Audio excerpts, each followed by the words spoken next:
Welcome to our channel. నేను మీ Prashanth. So, 'మంచు ఫ్యామిలీలో' అసలు ఏం జరుగుతుంది? గతంలో మనం చూసుకున్నట్లయితే గనక అన్నదమ్ముల మధ్యలో అయితే గొడవలైన విషయం ప్రతి ఒక్కరికి తెలిసిందే. అదే విధంగా ఇప్పుడు ప్రస్తుతం మనం చూసుకున్నట్లయితే గనక తండ్రి కొడుకుల మధ్యన అవుతుందని చెప్పేసి చాలా వైరల్‌గా అయితే మారింది సోషల్ మీడియాలో. దీని గురించి అయితే ప్రస్తుతం మనతో పాటు మాట్లాడేందుకు ప్రముఖ ప్రొడ్యూసర్ చిట్టిబాబు గారైతే మనతో పాటు ఉన్నారు. నమస్తే అండి. నమస్తే.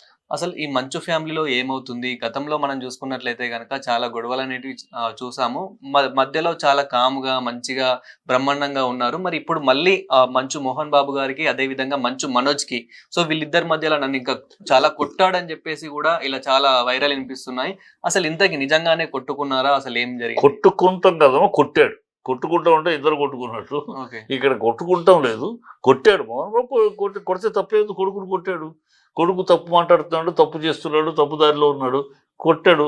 ఆ కొడుకుని సరైన మార్గంలో తెచ్చుకుంటానికి తండ్రి పడే తపనలో ఒక భాగం అది. తండ్రి కొడుకుని కొట్టుకుంటూ ఎందుకు కొడతాడు? మామూలుగా కొట్టాడు కదా, వేరే విషయం మీద కొట్టలేదు కదా. హ్మ్. వాడు రూట్ కరెక్ట్ కాదు. తన కెరియర్ నాశనం చేసుకుంటున్నాడు. తన లైఫ్ మార్గం కరెక్ట్‌గా ఏసుకోవట్లేదు. అన్నీ అడ్డదిడ్డంగా, ఎమోషనల్‌గా, టెంపరమెంటల్‌గా ఎళ్తున్నాడు. సో, తనను సరిదిద్దుకోవాలి. తన సరి మార్గంలో తెచ్చుకోవాలి. ఒక బిడ్డడు విష్ణు ఆల్రెడీ ఎక్కేసాడు ల్యాడరు. తన లైఫ్ తను తన గురించి ఆలోచించాల్సిన అవసరం లేని స్థాయికి వెళ్ళిపోయాడు పిల్లాడు. అవును. అన్ని కాలేజీ గాని, స్కూల్ గాని అని. సో, ఇక్కడ అదే స్థాయిలో అదే సేమ్ బ్రెత్‌లో రెండో కొడుకుని ఆలోచిస్తే, రెండో కొడుకు పర్సనాలిటీ ఉండి, అన్నీ ఉండి కెరియర్‌ని అందుకోలేకపోతున్నాడు. రాంగ్ జడ్జిమెంటు, రాంగ్ ప్లానింగ్స్ అన్నీ తప్పులు చేస్తున్నాడు. ఎమోషనల్ అయిపోతున్నాడు. Emotional character. పెళ్లి కూడా వద్దురా అంటే ఈ పెళ్లి చేసుకున్నాడు. ఇది మన మాట వింటలేదు. కానీ వెంట సరే మన మాట వినకపోయినా సక్సెస్ అయ్యాడా ఓకే, సంతోషపడతారు వీళ్ళు. అది అవ్వటం లేదు. సో, ఏ తండ్రికైనా పడే బాధ ఏంటి? ఇద్దరు కొడుకులు, ఒక కొడుకు ఎలా ఉంటే ఈ కొడుకు అంటే ఈ కొడుకుని ఎట్లాగైనా దారి తెచ్చుకోవాలి. దారిలో పెట్టాలి. వాడు మంచి లైన్‌లోకి వెళ్ళాలి అని కోరుకుంటారు కదా! తప్పులేదు. ఆ కోరికలో భాగం, ఆ బాధ్యతలో భాగమే మొన్న జరిగిన ఇన్సిడెంట్. వాడు వినకపోతే కొట్టాడు. అంటే కొట్టాలి గానీ, మరీ కాలుకి గాయమయ్యేంతలాగా కొట్టాడు. అంటే దానికేమన్నా మనము ఆల్రెడీ అంటే కొన్ని మా విజువల్స్‌లలో గూడా తండ్రి కొడుకుని కొట్టేటప్పుడు ఆహ్, ఎక్కడ కొట్టాలి? ఎలా కొట్టాలో చూడడం. హ్మ్. తండ్రి కోపమొస్తే తండ్రి కొడుకుని కొడతాడు. మంచి మంచి తండ్రి కొడతాడు. మంచి తండ్రి కొడుకుని దారిలో తెచ్చుకోవడానికి సామధాన భేద దండోపాయాలు ఉపయోగిస్తాడు. అందులో దండోపాయం ఉపయోగించాడు. సామధాన భేదాలు అయిపోయినాయి. ఆ పిల్లాడి లైఫ్‌లో అన్ని రకాల ప్రయత్నాలు జరిగినాయి. లేదు, దండోపాయం ఉపయోగించాడు, తప్పులేదు. ఆ కొట్టడంలో కింద పడ్డాడు. ఏది బౌన్సర్స్, వీళ్ళ బౌన్సర్స్, వాళ్ళ బౌన్సర్స్. ఆ బౌన్సర్స్‌కేంటి ఇక్కడ తండ్రి కొడుకులు వాళ్ళకి అనవసరం. హ్మ్. వాళ్ళల్లో వాళ్ళు ఎవరికైతే డ్యూటీ చేస్తున్నారో ఆయన కాపాడుకోవాలి. వీళ్ళకి ఆయన వీళ్ళిద్దరు అన్నదమ్ముల, తండ్రి కొడుకుల, బంధువులు వాళ్ళకి అనవసరం. బౌన్సర్స్‌కి ఎప్పుడు అనవసరం. ఎప్పుడు ఎవడైనా సరే వాళ్ళ ఎవరికైతే పని చేస్తున్నారో వాళ్ళని కాపాడుకోవాలి. అట్లా బౌన్సర్ అటు ఇటు ఎగబడ్డాడు. దాంట్లో స్లిప్ అయి పడ్డాడు కింద. అదే దెబ్బ తగిలింది. కొంచెం లోపలికెళ్ళేటప్పుడు కుంటుకుంటూ వెళ్ళాడు. మళ్ళీ బయటకొచ్చాడు. మామూలుగా గెంతుకుంటూ వచ్చాడు. అంటే సో, దీనికి రీజను చాలా మందైతే ఆస్తి విభేదాల మధ్యలోనే ఇది ఇంత అవుతుందని అవునమ్మా. జెప్పేసి అంతే. అంతే. అనుకుంటాను ఆస్తి విభేదాలు, ఆస్తి తేడాలు మహానుభావ అందరికి సమంగా ఇచ్చాడు. ఈ సమంగా ఇచ్చిన దాన్ని ఒకడు పెంచుకున్నాడు, ఒకడు తుంచుకున్నాడు. హ్మ్. సో, అది తుంచుకున్నవాడు పెంచుకున్నవాడి మీద అసూయ పడితే ప్రయోజనం ఏముంది?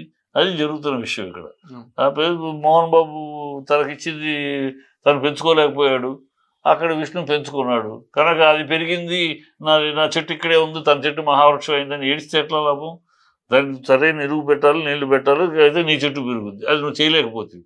సో, ఆ ఏడుపు అయన్నీ ఇలాంటి అస్తవ్యస్తమైన విషయాలు అవి ఏ కుటుంబంలోనూ ఉంటాయి. ఇది ఇక్కడ ఒక ప్రత్యేకం కాదు. మోహన్ బాబు ఏ కుటుంబంలో ఆస్తులు సంపాదించిన ఏ కుటుంబంలోనే ఉంటుంది. ఆ అంబానీ కుటుంబంలో లేదా రా ఏ కుటుంబంలో అన్ని కుటుంబాలు ఉంటాయి. కానీ అయి 4 గోడల మధ్య చర్చల్లో అలా ఉంటాయి. పబ్లిక్ రాదు. వీడు చేసిన తప్పుడు పని ఏంటంటే పబ్లిక్‌కి తీసుకొచ్చాడు. అదే 100 డేర్‌లకి గూడా కాల్ జేసి కాల్ కంప్లెయింట్ చేయడం ఇవ్వడము. వాడు చేయలేదనుకో, వాడు స్టాఫ్ చేశారు. హ్మ్. కానీ అయినా సరే ఈడు తర్వాత అంతు చూస్తాను, మోహన్ బాబు అంతు చూస్తాను ఇలాంటి పిచ్చి మాటలు మాట్లాడి మీడియాకి ఇచ్చేసాడు అవకాశం. ఇప్పుడు బుద్ధి ఉందా వాడికి ఆ మాట మాట్లాడటానికి? మోహన్ బాబు అంతు చూస్తానికి నువ్వేంటి? నీ బతుకేంటి? మోహన్ బాబు పేరు అనే చిరునామా లేకపోతే నీ అడ్రస్ ఏంటి? మోహన్ బాబు అనే పేరు లేకపోతే నీ అడ్రస్ ఏంటి? బుద్ధి ఉండాలి ఆ మాట మాట్లాడటానికి. మోహన్ బాబు అంతు చూస్తాను, ఒక తండ్రిని అంతు చూస్తాను కొడుకు అంటాడా? అనేవాడిని కొట్టాలా? తన్నాలా? మోహన్ బాబు గారిని కూర్చున్నాను. నేనైతే బెత్తం బెల్ట్ దిగేదాకా కొట్టేవాడిని నేను. ఒక తండ్రిని నీ అంత చూస్తానంటావా నువ్వు? ఆ తండ్రి లేకపోతే నీ అడ్రస్సే లేదు. ఏం విచక్షణ ఉండాలి, వివేకం ఉండాలి, ఆలోచన ఉండాలి, బుద్ధి ఉండాలి, జ్ఞానం ఉండాలి, కడుపుకు అన్నం తినే నోరయ్యి ఉండాలి. మనం బయట చూసినట్లయితే గనుక మంచు ఫ్యామిలీకి ఎంతో రెస్పెక్ట్ ఇస్తూ ఉంటారు. అందులో ఇంకా మంచు మనోజ్ గారికి చాలా రెస్పెక్ట్ ఇస్తూ ఉంటారు. అవును. అవును. సో మంచు మనోజ్ చాలా మంచి వ్యక్తి, చాలా బాగా మాట్లాడతాడు, చాలా రెస్పెక్ట్ ఇస్తాడని చెప్పేసి చాలా మంది ఇలా మాట్లాడుతూ ఉంటారు. నిజంగానే మరి మంచు మనోజ్ ఇంతలా చేశాడా అని చెప్పేసి కూడా డౌట్ పడుతూ ఉన్నారు. మంచు మనోజు అందరికీ తెలిసినట్టు మంచోడు. హ్మ్. పెళ్లి వరకు, ఈ రెండో పెళ్లి వరకు అసలు చాలా మంచోడు. ఎంత మంచోడంటే ఎవరన్నా కలుపుకోలుగా మోహన్ బాబు తర్వాత మాట్లాడాలంటే మనోజ్, విష్ణు రిజర్వ్డ్, ఆ అమ్మాయి హడావిడి ఎక్కువ, మోరాయిల్లాగా ఉంటుంది, అందరితో కలుపుకోలుగా మంచిగా ఉంటుంటే మనోజ్ అలా ఉండేవాడు. అంత చక్కగా ఉండేవాడు, అందరికీ ఇష్టడుగా ఉండేవాడు, అందరూ ఇష్టపడే వ్యక్తి. పెళ్ళి అయిన కాడ నుంచి టోటల్గా రివర్స్ అయిపోయింది క్యారెక్టర్. టోటల్గా టెంపర్మెంట్ అయిపోయాడు, ఎమోషనల్ అయిపోయాడు, ఎవరి మాట ఇదే పరిస్థితి లేదు, ఏదనుకుంటే దాన్ని మూర్ఖంగా వెళ్ళిపోవటము, ఇట్లా అలా తయారయ్యాడు. దానికి కారణం ఎవరు అంటే అమ్మాయిని అంటామా, లేదా అమ్మాయి తరపున ఎవరన్నా పక్కన చేరి ఇలా చేస్తున్నారా? ఆ పెళ్ళైనాక మారిపోయాడు. సో పెళ్ళైనాక ఆ మార్పు, ఇలాంటి మార్పు వస్తుంది పెళ్ళైనాక, మన కుటుంబంలోనే తేడాలు వస్తుంది, ఈ పెళ్ళొద్దు అని చెప్పాడు మోహన్ బాబు. ఆ పిల్ల ఎందుకు, ఆ పిల్ల టెంపర్మెంట్ స్టడీ చేశాడో, లేదా అమ్మాయి పెళ్లి విడిపోయినందుకు, విడిపోయినప్పుడు ఏ కారణాలు అవన్నీ స్టడీ చేశాడేమో కానీ ఈ టెంపర్మెంట్ పిల్ల మనకు పనికిరాదు, మన ఇంట్లో విభేదాలు వస్తాయి, వద్దు అని ఆ రోజు చెప్పాడు. ఒప్పుకోలే వెళ్ళలేదు. మరి ఇప్పుడు అదే జరుగుతుంది. ఇప్పుడు అమ్మాయి వల్లనే ఇదంతా ఎస్, అవుతుందని కూడా అమ్మాయి అనుకోవచ్చు. వల్ల, లేకపోతే అమ్మాయి తరపున ఏదైనా సరే పెళ్ళి అయినాక మారిపోయాడు. పెళ్ళి అయినాక మొత్తం డిజాస్టర్ అయ్యాడు. ఆ డిజాస్టర్స్ స్టేజ్కి రావడం పెళ్ళి అయినాకే. మీరు ఆల్రెడీ మోహన్ బాబు గారితో ఇప్పటికీ మాట్లాడే ఉంటారు. సో తను ఎలా రెస్పాండ్ అవుతున్నారు? బాధపడ్డాడు, చాలా వేదన పడ్డాడు, చాలా బాధపడ్డాడు. ఇది ఇంకా ఇలాంటి చూడాల్సి వస్తుందట్రా నా జీవితంలో, ఏమి చేయలేదు, తక్కువ చేశాను రా, ఏం చేశాను వీళ్ళకి, అన్ని చేస్తే తప్పిదాలు చేసి ఆ తప్పు సరిదిద్దుకోమంటే కూడా వినని పరిస్థితిలో, ఇంకా అది కావాలి ఇది కావాలి, ఎట్టారా వీళ్ళని, చాలా బాధపడ్డాడు. ఇలాంటి ఇంకేమేమి చూడాల్సి వస్తాయో అని కూడా బాధపడ్డాడు. అంతేగా ఏ తండ్రి అయినా అదే బాధపడతాడు కదా. అన్నీ ఉండి కొడుకు సరిగ్గా లైన్లో దారి తప్పిన కొడుకు అయితే, బైబిల్లో ఉంటుంది, దారి తప్పిన కొడుకుని ఏం చేస్తాడు? ఏ తండ్రి అయినా తానంతా తాను తెలుసుకుని రావాలి. అలాగే ఇప్పుడు దారి తప్పిన కొడుకు. అదే విధంగా ఈ రోజు మంచు మనోజ్ గారిని మంచు విష్ణు గారు కలుస్తున్నారని చెప్పేసి కూడా సోషల్ మీడియాలో చాలా వైరల్ అవుతుంది. ఒకవేళ కలిస్తే కనుక వాళ్ళిద్దరి మధ్యలో ఇంకా విష్ణు మంచు చాలా తెలివిగలడు, చాలా ఇంటెలిజెంట్ ఫెలో, చాలా తను కలవటం వల్ల మంచి జరుగుతుందంటే ఖచ్చితంగా కలుస్తాడు. కానీ ఇప్పుడు తను కలవటం వల్ల చెడే జరుగుతుంది కానీ మంచి జరగదు. ఎందుకంటే తన అక్కసంతా, మనోజ్ అక్కసంతా విష్ణు మీదే, అక్కసు ఈర్ష్యాసు అంతా విష్ణు మీదే. సో విష్ణు వచ్చి నిలబడితే ఇంకా గొడవ పెరుగుతుంది. విష్ణు రాడు, ఫీల్డ్లోకి రాకుండా వాళ్ళ నాన్నకి అప్పచెప్పేస్తాడు. నాన్న, నువ్వు, అమ్మ నిర్మలమ్మ, మీరిద్దరూ ఏమి డిసైడ్ చేస్తే దానికి నేను ఓకే, ఏమి ఇవ్వమంటే నేను ఇచ్చేస్తాను అడిగి, మీరు చేసి మీరు న్యాయంగా చెప్పండి, తల్లిదండ్రులుగా మీరు న్యాయం చెప్పండి, ఆ న్యాయాన్ని కట్టుకుంటాను. అలాంటి పిల్లాడే తప్పితే వీళ్ళగా మొండిగా ఉండి గొడవ పడేవాడు కాదు. అతను కొంచెం డీసెంట్, కొంచెం డిగ్నిఫైడ్గా తయారయ్యాడు, మెచ్యూర్డ్ అయ్యాడు, చాలా మెచ్యూర్డ్గా తయారయ్యాడు. ఈ పిల్లాడికి ఇంకా మెచ్యూరిటీ రాలి అంతే. అంటే చాలా మంది బయట ఏమనుకుంటున్నారు అని అంటే కనుక మంచు విష్ణు గారికి, అదే విధంగా మంచు లక్ష్మి గారికి ఎక్కువ ప్రిఫరెన్స్ ఇస్తారు మోహన్ బాబు గారు, మంచు మనోజ్ కి మాత్రం తక్కువ ప్రిఫరెన్స్ ఇస్తారు అని చెప్పేసి తెలిసిన మాటలమ్మా. అది ఏమి లేదు, మోహన్ బాబు దగ్గర పక్షపాతం లేదు. నేను ఇన్నేళ్ళుగా అతను చూస్తున్నాను.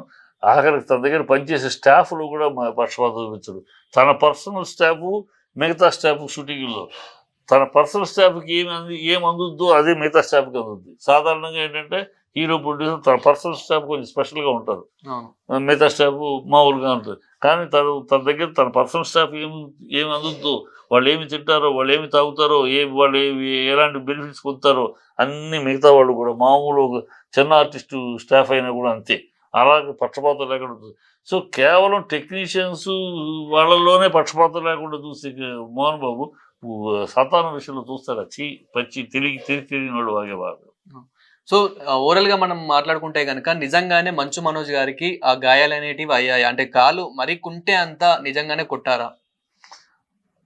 కొట్టడం అంటే కదా, కొట్టాడు, కొడితే స్లిప్ అయి పడ్డాడు, కింద అటు ఇటు పడి తోపులాట్లు జరిగితే వాళ్ళకున్న మహానుభావ చుట్టూ ఉన్న వీళ్ళు అటు అతనికి ఉన్నవాళ్ళు వాళ్ళు ఒకళ్ళొకరితో వస్తే అది స్లిప్ అయి పడ్డాడు అంతే. ఇది కొట్టడం కాళ్ళు ఇరిగేంత అంత కాదు. Thank you sir. ఓకే.